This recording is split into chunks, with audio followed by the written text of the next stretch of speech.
Syederalun sebanyak 625 mahasiswa Universitas Islam Kebangsaan Indonesia atau UNIKI Biren selama 2 hari mulai pada Senin 15 Juli 2024 mengikuti pembekalan kuliah kerja mahasiswa atau KKM Angkatan ke-4 tahun 2024 di Aula Lantai 3 kampus tersebut.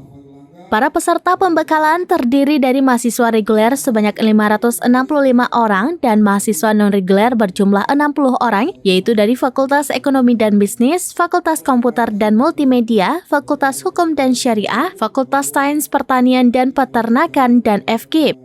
Peserta pembekalan duduk di lantai dan mengikuti berbagai arahan serta bimbingan yang dibuka oleh Rektor UNIKI, Profesor Dr. Abridar SEMSI, Wakil Rektor 1 Bidang Akademik dan Kerjasama, Dr. Zainuddin Iba SEMM. Pertemuan juga disertai tanya jawab dengan pemateri.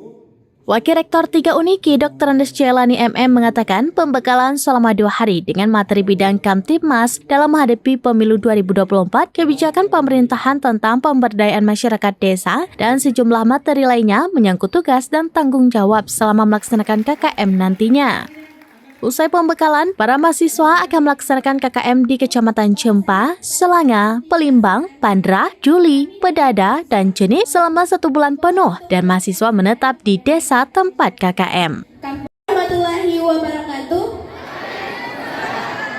Dari Biren, Yusmandin Idris, Rambinews.com. Download Tribun X sekarang, menghadirkan lokal menjadi Indonesia.